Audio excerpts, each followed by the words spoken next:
오늘 성경 말씀은 야고보서 3장 13절부터 18절까지의 말씀입니다.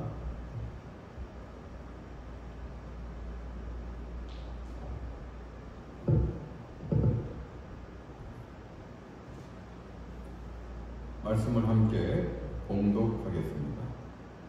너희 중에 지혜와 총명이 있는 자가 누구냐? 그는 선행으로 말미암아 지혜의 온유함으로 그 행함을 보일지니라. 그러나 너희 마음속에 독한 시기와 다툼이 있으면 자랑하지 말라. 진리를 거슬러 거짓말하지 말라. 이러한 지혜는 위로부터 내려온 것이 아니요 땅 위의 것이요 정욕의 것이요 귀신의 것이니, 시기와 다툼이 있는 곳에는 혼란과 모든 악한 일이 있습니다. 오직 위로부터 난 지혜는 첫째 성결하고, 다음에 화평하고, 관용하고, 양순하며, 긍휼과 선한 열매가 가득하고, 편견과 거짓이 없나니, 화평하게 하는 자들은 화평으로 심어 의의 열매를 거두니라. 아멘. 오늘 본문에서 야고보 기자는 너희 중에 지혜와 총명이 있는 자가 누구냐라고 묻고 있습니다. 야고보 기자는 흩어져 있는 모든 교회들에게 이렇게 너희 중에 지혜와 총명이 있는 자 있으면 한번 나와봐라 라고 방문하고 있는 거예요. 그 당시에 우리가 선생하면은 랍비 아닙니까? 랍비를 선생. 처음에 예수 그리스도께서 이 땅에 오셨을 때도 제자들도 예수님을 선생이라고 불렀습니다. 오늘 얘기하는 것은 야고보 기자는 선생으로서 필히 갖춰야 될 것이 지혜와 총명이라는 거예요. 지금 야고보 기자는 공동체의 리더들에게 더 집중하여 이야기하고 있고, 그리고 그런 리더로부터 교육을 받아서 우리가 어떻게 신앙생활과 삶을 영위해 나가야 될까라고 오늘 말씀을 통해 교훈하고 있습니다. 그러면은 사랑하는 성도 여러분, 이 지혜라는 것은 무엇일까요? 야고보 기자가 얘기하는 이 지혜는 올바른 지식입니다. 올바른 지식에 의해서 나오는 행동까지 연결될 때 그것은 지식의 완성이라고 이야기할 수가 있습니다. 그러면 총명은 어떻게 우리가 정의할 수 있을까요? 원어 성경을 좀 보게 되면은 이 총명이라는 것은 이해력과 인지 능력을 이야기하고 있습니다. 이해력이라는 것은 물론 상대방을 이해하고 관용하는 것, 이것도 이해죠. 그러나 여기서 이야기하는 총명은 상황을 좀 더 잘 판단하고 이해하는 것들을 이야기합니다. 우리가 살아가면서 어떤 사물을 잘 판단하고 이해하고, 그리고 어떤 일 가운데서도 핵심을 놓치지 않는 것, 이것이 총명한 것 아니겠습니까? 당연히 그러려면은 인지 능력이 뛰어나야 된다는 거예요. 우리가 같이 생활하면서도 어떤 사람은 우리가 흔한 표현 씁니다. 이런 표현 쓰면 죄송합니다만, 아유 저 사람이 형광등이야. 아니 그렇게 얘기를 하고 어떤 관점에서 바라봐도 그것을 파악을 못해, 이해를 못해. 이럴 때 우리가 흔히 그런 표현 쓰지 않습니까? 인지 능력이 이렇게 중요한 거예요. 이렇게 지혜와 총명이 있는 사람은, 이러한 선생은 그 선행을 함으로, 베풀므로 인해서 그 지혜의 온유함을 나타내고 그것으로 행하라는 것입니다. 이렇게 선생은 지혜와 총명이 있음으로 인해서 선행을 할 수밖에 없고, 그리고 이 선행을 하면서 온유할 수밖에 없다는 거예요. 우리가 선행을 베푸는데 우리가 막 불화로 논쟁으로 하지 않지 않습니까? 선행을 베푼다는 것은 지극히 온유한 마음으로 우리가 베푸는 것 아니겠습니까? 어떤 사람을 우리가 대할 때도 그 사람을 긍휼히 여기고 그 사람을 위해서 무엇을 할 때 우리가 온유한 마음을 갖지, 우리가 불평, 불만, 불안한 마음을 갖지 않지 않습니까? 착한 마음을 갖지 않습니까? 이거예요. 지금 야고보 기자는 야고보서에서 행함이 없는 믿음은 죽은 믿음이라고 이야기하고 있습니다. 그러면 우리는 행하기 전에 무엇을 해야 될까? 다시 정리하자면 여러분들은 지혜와 총명을 강구해야 된다는 거예요. 그런 지혜와 총명이 없다면 어떤 선행도 베풀 수 없다는 것입니다.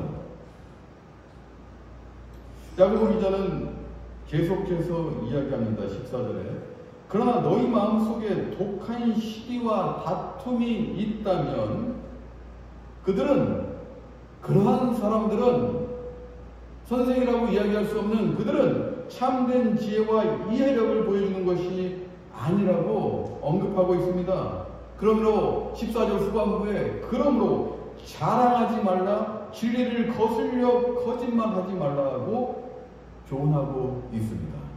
성경은 2000년 전에 야고보에 의해서 야고보서가 쓰여졌지만 성경은 다이내믹합니다. 지금도 살아 역사합니다.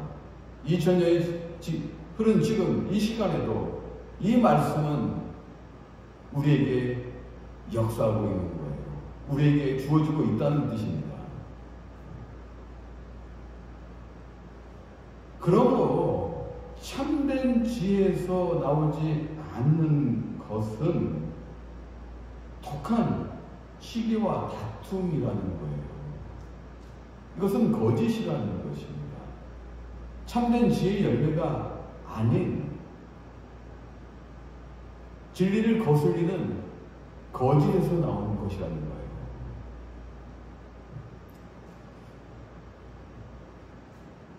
야고보 기자는 계속적으로 이야기합니다. 15절에서 이러한 거짓 지혜는 땅에 속한 지혜요, 육에 속한 지혜이며 악마적인 지혜라는 것입니다. 즉 사단이 역사하는 지혜라는 거예요. 지금 야고보 기자는 오늘 지혜를 땅에 속한 지혜와 하늘에 속한 지혜로 양분하여 우리에게 조언하고 있습니다. 오늘 말씀 전반부에 있는 이 지혜는 땅에 속한 것이고 우리의 욕정에 의한 것이며 악마적인 이 지혜는 시기와 다툼이 필연적으로 열매로 나타날 수밖에 없다는 거예요. 곳곳에는 혼란과 모든 악한 일이 퍼져 있다는 것입니다. 그렇다면 사랑하는 성도 여러분, 참된 지혜는 어떻게 주어지는 걸까요?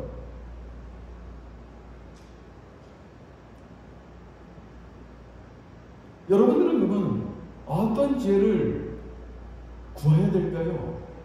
사랑하는 성도 여러분, 여러분들은 분명히 리더도 계실 것이고 어떤 여러분들이 일하는 곳 또 운영하는 곳에서도 분명히 리더이실 것입니다.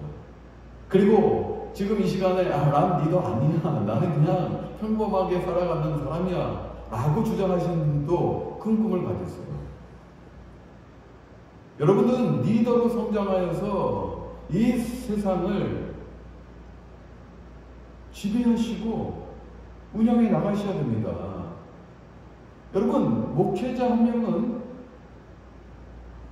그 목회자가 목회하는 한 교회만을 변화시킬 수밖에 없지만 여러분들은 세상에 나가서 얼마든지 하나님이 주신 이 가난한 땅에서 지장을 넓혀가면서 여러분들이 리더로서 섬기면서 이 땅을 지배하고 운영해 나갈 수 있는 그런 놀라운 비전을 가지셔야 된다는 거예요. 여러분 다 리더가 되셔야 돼요. 그런데 올바른 리더가 되기 위해서 여러분들이 하셔야 될 것이 무엇이냐면은 우리는 위로부터 오는 지혜를 사모해야 된다는 것입니다. 이것이 참된 지혜라는 거예요. 하늘로부터 오는 지혜는 공동체를 분란시키거나 힘들게 하는 것이 아니라 평화를 이루어내는 것, 이것이 참된 지혜, 하늘로부터 오는 지혜입니다. 사랑하는 여러분, 이 지혜의 이그젬플 하나 우리가 한번 살펴볼까요? 하나님이 어떤 지혜로 임하셨을까요, 우리에게? 그것은 바로 십자가의 지혜입니다. 사랑하는 여러분, 우린 분명 다 진노의 자녀였습니다. 하나님께서는 의롭지 않은 악한 인간을 심판하셔야 됐습니다. 그런데 하나님께서는 진노의 자녀인 우리를 직접적으로 심판하신 것이 아니라 이 땅에 독생자 예수님을 보내시고 우리를 대신하여 우리 죄를 짊어지시고 십자가에 달리시고 죽으심으로 인해서 우리의 죄를 사하여 주셨습니다. 그러므로 사랑하는 성도 여러분, 이 복음의 지혜는 심판과 사랑이 공존하고 있는 거예요. 여러분 생각해 보세요. 어느 누구도 생각할 수 없는 놀라운 지혜, 하나님이신 예수님이 인간으로 이 땅에 오신 것 어느 인간이 생각해낼 수 있습니까? 그리고 어느 인간이 그 하나님의 진노의 심판을 대신하여서 예수님이 짊어지시고 그 심판을 책임질 수가 있겠습니까? 십자가에는 사랑만이 있는 것이 아니에요. 분명 심판이 있습니다. 하나님은 악한 일에 결코 가만히 계신 분이 아니에요. 악하고 타협도 악에 거하지도 아니하시고 악을 결코 바라만 보고 계시지도 않습니다. 정죄하십니다. 그런데 우리에게 정죄하신 것이 아니라 하나님이신 그 독생자 예수 그리스도를 십자가에 달리시라 하심으로 인해서 우리를 대신해서 심판하신 것이에요. 그러면 그 심판의 이면에 무엇이 있습니까? 그 사랑이에요. 우리를 얼마나 사랑하십니까? 여러분도 사랑의 자녀입니다. 여기 앉아있는 것은 여러분 할렐루야 아멘 하셔야 돼요. 나는 오늘 축복받았습니다 하셔야 됩니다. 교회에서 아무나 예배드릴 수 없는 거예요. 교회에서 예배드릴 수 있는 것은 하나님의 자녀로서의 특권입니다. 너무도 사랑하시기에 이곳으로 인도하시고 예수 믿게 하시고 예수 믿음으로 인해서 이제는 심판의 자녀, 진노의 자녀가 아닌 은혜의 자녀, 사랑의 자녀, 하나님의 자녀로서 완전히 신분의 변화가 있는 것입니다. 그러면 십자가에서는 심판과 사랑이 함께 공존할 수 있어요. 여러분들 지혜로는 심판과 사랑을 한꺼번에 나타낼 수 있습니까? 가능합니까? 아무도 생각해내지 못하는 그 하나님의 지혜는 십자가에서 완벽하게 나타나고 완성되었다는 것입니다. 이것이 하늘로부터 오는 그 지혜의 이그젬플입니다.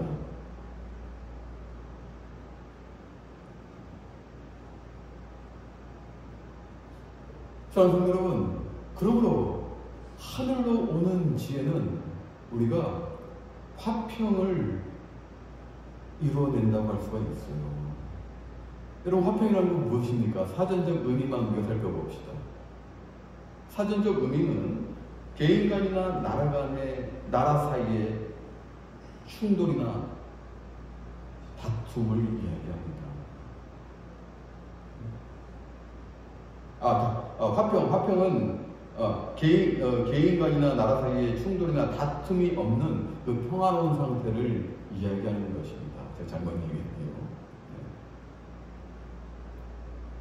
여러분, 개인이나 나라 간에 분쟁이나 싸움이나 다툼이 없어야 되지 않습니까? 그런데 우리가 그렇게 살고 있습니까? 우리는 나라까지 생각하지 맙시다. 나라 그걸 요즘도 계속 전 세계는 아주 뭐 전쟁 중 아닙니까? 그 복잡한 나라까지 갈 필요도 없이 우리 개인 간 한번 생각해 봅시다. 개인 간에 우리가 다툼이 없이 살고 있습니까? 개인 간에 분쟁이 없습니까? 아니에요. 우리 살아가면서 너무너무 많은 다툼과 분쟁, 사람과의 사이, 인간관계에서 우리는 그런 것들이 벌어지고 있다는 거예요. 그런데 하늘로부터 오는 지혜를 가진 사람은요, 먼저 하나님과의 화평을 생각하게 됩니다. 여러분들은 하나님과 먼저 화평하셔야 돼요. 여러분 잘 아시는 그 솔로몬이 누구죠? 지혜의 사람 아닙니까? 우리가 성경은 잘 몰라도 크리스찬이 아니어도 솔로몬 하면 웬만하면 다 알지 않습니까? 지혜의 사람 솔로몬. 이 솔로몬이 이제 왕이 됐어요. 기본 산당에서 1000번제를 하나님께 올려드립니다. 제사를 지내는 것이죠. 1000번제라고 해서 1000번 이렇게 절을 하고 그런 거 아닙니다. 1000번의 번제, 제사를 드렸다는 거예요. 1000번제를 드리고 나서 이제 하나님께서 기브온에 있는 솔로몬에게 나타나십니다. 그러면서 솔로몬에게 물어봅니다. 내가 너에게 무엇을 줄까? 열왕기상 3장에 나와 있는 거예요. 여러분들 나중에 한번 가서 집에 가셔서 읽어보세요. 이렇게 솔로몬에게 하나님이 내가 너에게 무엇을 줄까? 라고 묻자 솔로몬이 이야기하기를 제가 이 많은 백성들을 잘 다스리고 송사를 현명하게 처리할 수 있도록 저에게 지혜를 주십시오. 하나님이 그 솔로몬의 놀라운 그 응답을 보시고 그래 내가 너에게 지혜와 청명한 마음을 주고 거기에 더하여 너가 구하지 않는 부귀 영화까지도 내가 너에게 주리라. 이렇게 말씀하세요. 여러분 그러면은 지금 우리가 지혜의 사람 하면 솔로몬 아닙니까? 근데 이 지혜가 누구로부터 왔습니까? 하나님으로부터 온 거예요. 위로부터 온 지혜라는 거예요. 사랑하는 여러분, 이 솔로몬은 하나님과 화평하기를 원해서 1000번제를 드린 거예요. 하나님과 화평하기 위해서 정성을 다해서 하나님 앞에 제사를 올렸더니 화평하려고 노력했더니 하나님께서 이 솔로몬에게 지혜를 주시고 지혜뿐만 아니라 구하지도 않은 모든 것을 이 부귀영화를 주신 것. 이것이 하나님의 마음이고 하나님이 우리에게 향하시는 태도라고 할까? 좀 불손하지만 이렇게 얘기할 수 있겠네요. 하나님의 마음이에요. 그러므로 여러분들은 먼저 하나님과 화평하셔야 돼요. 여러분들이 지혜를 구하기 위해서는 하나님과 화평하지 않으면 하나님이 주시는 지혜를 잡을 수가 없다는 거예요. 그러면 여러분들은 하나님과 어떻게 화평해야 될까요? 구약시대의 제사를 신약시대에 드려야 될까요?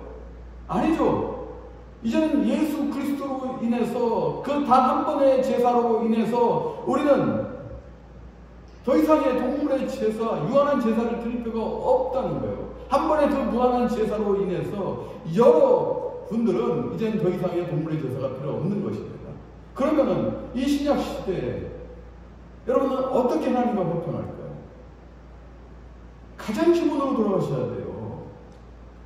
예배의 열심을 다하셔야 돼요. 예배의 하나님을 만나셔야 돼요. 지금 이 자리에서 찬양하고 기도하고 말씀 같이 나누고 언급하고 많은 여러분들의 예배 행위를 할 것입니다. 그런데 진심으로 하셔야 되는 거예요. 그럴 때 하나님께서 임재하십니다. 성령을 통해서 놀라운 하나님의 마음을 주시고 여러분들의 지혜와 총명으로 인도하신다는 거예요. 하나님과 화평 화평하지 않는데 어떻게 우리가 하늘의 지혜를 얻을 수가 있을까요? 또한 여러분은 순진하게 기도하셔야 돼요. 즉 제가 늘 얘기하지 않습니까? 어린 아이와 같이 가감 없이 필터링 없이 여러분들 진정으로 기도하셔야 돼요. 여러분 안에 있는 거 숨김 없이 미사용 사용 안 해도 돼요. 그냥 하나님, 제가 하나님만을 믿습니다. 내가 엎드려 경배하며 기도합니다. 하나님 감사합니다. 예수 그리스도를 보내주셔서 내가 이제는 더 이상 신부의 자녀가 아니라 하나님의 자녀로서 많은 능력을 받을 수 있는 기회를 주신 것 감사합니다.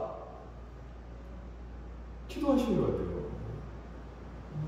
이거 안 하시는데 어떻게 하나님과 화평합니까? 그리고 여러분 삶 가운데요, 날마다 감사하셔야 돼요. 이게 어려울 것 같죠? 저도 어렵다고 생각했어요. 그런데 문득 생각해보면 바로 5분 전부터 감사가 나왔다고 했어요. 아유, 저거 아니었으면 내가 크게 다칠 뻔했네. 하나님께서 보호 안 해주셨으면 보이지 않지만 이럴 때도 많고요. 어떤 상황에서 아유, 내가 어리석게 행동했는데 하나님께서 눈동자같이 보호해 주셔서 이 일이 해결되게 해주셨네요. 이럴 때가 너무 많아요. 저는 저렇게 똑똑한 사람이 아니기 때문에 문득 지나온 과거들, 오랜 시대의 과거뿐만 아니라 최근의 과거들까지 딱딱 떠올리면서 감사가 흘러날 수밖에 없어요. 나 같은 사람이 어떻게 이 땅까지 와서 이렇게 살 수 있는가?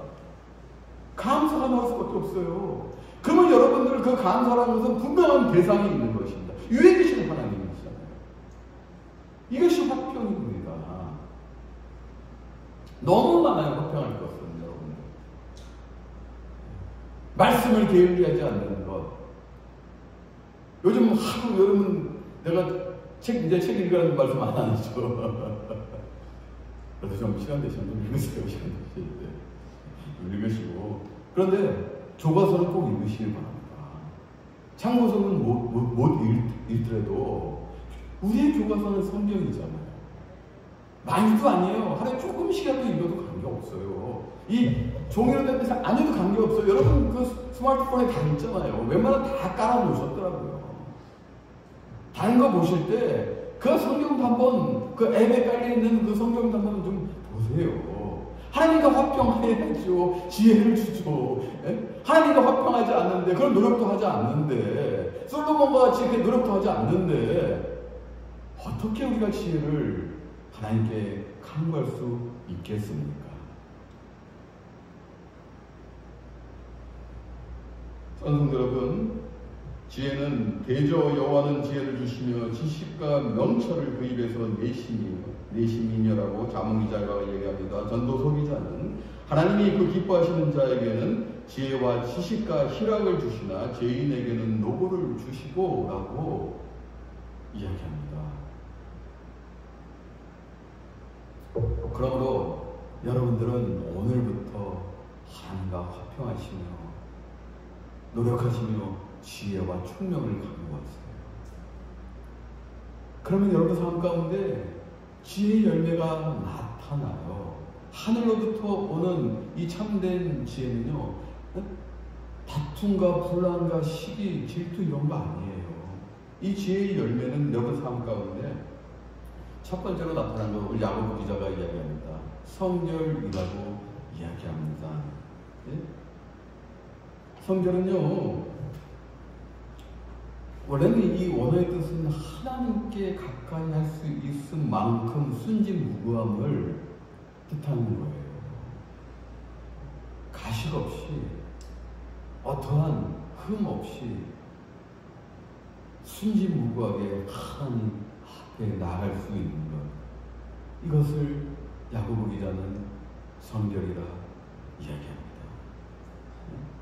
사랑하는 성도 여러분 하나님 앞에 따뜻하게 나아갈 수 있는 인격을 갖고 계신다고 생각하세요? 아니시면 화평하십시오. 하나님과 화평하십시오. 그 하나님, 내가 집 나간 둘째 아들 같았지만 이제는 다시 아버지의 집에 갑니다. 아버지는 정지하지 않으시고 둘째 아들이 언제 오나 마을 옥에 나가서 매일같이 둘째 아들이 오기만을 기다립니다. 여러분 도랑탕자 잘 아시잖아요. 누가복음 15장에 나와있지 않습니까? 정지하지 아니하세요. 하나님께서 한번 하나님의 자녀로 선택하셨다면 결코 정지하지 아니하시고 오늘도 내일도 따뜻한 사랑의 손길로 이 아들이 이 딸이 이 자녀가 언제 오나 기다리고 계십니다. 나아가시는 그 순간 여러분 하나님께서는 따뜻이 받아주시고 용서하시고 여러분들을 성결로 이끌어 주십니다. 그것이 떳떳함이에요. 우리가 죄가 없어서 하나님 앞에 떳떳하게 나갈 수 있을까요? 아니에요. 우리는 도덕적으로 윤리적으로요 우리는 완벽하게 이루어낼 수가 없습니다. 우리는 다 여러분 그렇잖아요. 예수 믿는다고 해도 과거의 습관에 의한 이런 죄는 짓고 살잖아요. 생활에서 우리가 흔히들 자범죄라고 이야기하지 않습니까? 사랑하는 성도 여러분, 그러므로 우리가 하나님 앞에 떳떳하게 나갈 수 있는 것은 우리는 죄가 없어서가 아니라 우리 인식이에요. 하나님께서 우리를 사랑으로 품어주셨다는 것, 우리를 정죄하지 아니하시고 지금도 기다리신다는 것, 그러므로 내가 하나님 앞에 이제 회개하는 그 마음으로 내가 회개하며 하나님 앞에 나아가겠습니다. 이것이 떳떳함입니다. 이것이 성결함입니다. 이 마음이 성결을 이루는 것입니다. 야고보 기자는 계속적으로 이야기합니다. 하늘의 지혜는 그 평화를 이루어내는 거예요. 평화는 제가 말씀 안 드려도 오늘 많이 말씀드렸습니다. 하나님과 화평한다면은 여러분들은 이때 이 땅에 평화의 자녀가 되셔야 된다는 거예요. 개인 간의 관계에서도요. 계속적으로 여러분 평화를 위해서 세 번째 무엇을 해야 됩니까? 관용을, 야고보 기자는 관용을 베풀라고 이야기합니다. 여러분이 평화하기 위해서는 이제는 하나님과 화평하고 그 복음의 지혜에 충만한 여러분들은, 하나님의 사랑을 만끽한 여러분들은 이웃도 그와 같이 사랑해야 된다는 거예요. 이것이 평화의 기본 아니겠습니까? 하나님과 화평하지 못하고 하나님과 평화를 이루어내지 못하는데 어떻게 이웃과 평화할 수 있을까요? 그런 지혜와 총명함이 없는데 어떻게 개인과 잘 지낼 수 있을까요? 그런 성도 여러분, 참된 지혜, 이 지식의 열매는 참된 하나님과의 화평에서 나와서 이제는 그 사랑으로 인해서 이웃과도 평화하고 그 마음으로, 온유한 마음으로 관용하며 이해하고 살아갈 수 있다는 거예요. 이 관용이라는 것은요, 야고보 기자가 세 번째로 얘기하는 관용이라는 것은 자기 중심이 되면 안 된다는 거예요. 모든 사물을 내 중심으로 봐서는 안 된다는 거예요. 이기적이면 안 된다는 거예요. 이 자기 중심이나 이기주의, 이기적 마음은요, 철저하게 남하고 대립할 수밖에 없다는 것입니다. 이것을 우리가 내려놓기 위해서는 그 복음의 마음을 여러분들 꼭 마음속에 새기세요. 하나님 우리를 얼마나 사랑하시는지, 그리고 예수님께서 얼마나 이타적이셨고 십자가에서 이타적이셨고 우리를 사랑하시고 지금도 사랑하시는지 이 생각하신다면은 우리가 자기 중심적이거나 우리는 이기적으로 나만을 위해서 내 중심으로 살아갈 수 없는 것입니다. 이것은 참된 하늘로부터는 지혜의 열매가 아니라는 것입니다. 네 번째로 하늘의 지혜는 양순합니다. 양순하다는 것은 항상 다른 사람 말에 귀를 기울일 자세가 되어 있어야 된다는 거예요. 이것이 온유한 마음이에요. 다섯 번째, 하늘의 지혜는 긍휼과 의의 열매입니다. 여러분, 사람 쉽게 정죄하지 마세요. 저도 이 성격적으로요, 태어나면서부터 좀 정죄하는 게 있었어요. 진짜요. 사람 잘 판단합니다. 또 희한하게 첫인상이라든지 조금 살면서 지낸 것이 웬만하면 맞았어요. 한 95%는 100%는 아닙니다. 100%면 뭐 교회 앞에 자리 깔아야 되나요? 아니에요. 근데 그렇게 판단을 잘했어요, 제가. 그리고 거기에서 나오는 정죄를 잘했습니다. 그런데 나를 힘들게 해요. 나의 삶을 이것이 갈궈먹어요. 너무 힘들더라고요. 목사가 되고 나서도 사람을 정죄할 때 얼마나 그게 힘든지 아십니까? 굉장히 힘듭니다. 우리 성도분들 헌신적으로 다 잘하십니다. 그렇다고 모든 성도분들이 다 그러신 건 아니에요. 아직도 믿음이 연약한 성도분 계십니다. 그렇죠? 네? 그런데 목사님 나도 그런 모습을 볼 때마다 정죄의 마음이 들어간다면 내가 힘들더라고요. 어느 순간 인내의 마음이 하나님께 기도했어요. 하나님, 나를 인내하게 해주시고 내 마음을 온유하게 해주십시오. 목회자가 어떻게 성도를 정죄하는데 어떻게 목회가 될까요? 이렇게 기도했습니다. 오래전에. 사랑하는 성도 여러분은 이거예요. 긍휼이라는 것은요, 하나님께서 우리를 정죄하지 아니하시고 사랑의 자녀로 품어주신 거잖아요. 사실 법적으로 하면은 우리는 다 지옥에 가야 되는데, 악의 자녀인데 하나님께서 공명정대하신 하나님께서 그리하지 아니하시고 우리를 자녀 삼아 주신 것, 이 긍휼의 마음을 갖고 있다면 의의 열매도 이룰 수가 있는 거예요. 제가 아까 말씀드렸듯이 우리는 이제는 기도해야 돼요. 나에게 갖고 있는 판단하는 마음, 정죄하는 마음, 다른 사람을 업신여기고 편견하는 마음 갖지 않게 하여 주시옵소서.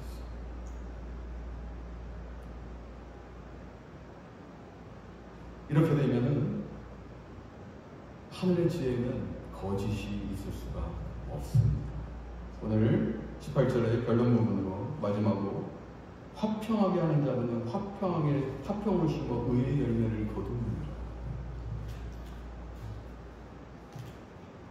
참된 지혜, 이 지혜의 열매는요, 화평을 갖게 되고요, 그 화평하는 마음으로 씨를 뿌리면 의의 열매를 갖게 됩니다. 사랑하는 여러분, 이제 여러분 기도하십시다. 이제는 나는 예수 그리스도의 그 십자가의 복음의 은혜로 하나님과 화평되었고, 이제는 내가 죄인이지만 의인으로 삼아주셔서 내가 떳떳하게 하나님 앞에 설 수 있습니다. 그리고 그 긍휼하시고 자비하시고 사랑하신 그 하나님으로 인해서 하나님께서 우리를 통해서, 교회를 통해서 이루고자 하는 의의 열매를 수확하겠습니다. 거두겠습니다. 나로 인해서, 내가 화평의 자녀로서, 내가 씨앗이 됨으로 인해서 이 땅에, 교회에, 그리고 내가 관계하는 그곳에, 나의 직업에, 내가 일하는 곳에, 내가 앞으로 나아갈 그곳에 지경을 넓혀 주셔서 이 세상을 통케 하여 주셔서 의의 열매를 심게 하여 주시옵소서. 의의 열매를 거두게 하여 주시옵소서 라고 고백하시고 이 비전을 가지시고 나아가십시다. 여러분들 하나님께서 크게 사용하시고 이 교회를 크게 사용하실 것이고 이 교회를 섬기는 여러분들을 이 땅에서 크게 사용하실 것입니다. 놀라운 그 지혜의 열매를 나타내시는 화평의 자녀, 의의 자녀 다 되시기를 주님의 이름으로 축원합니다.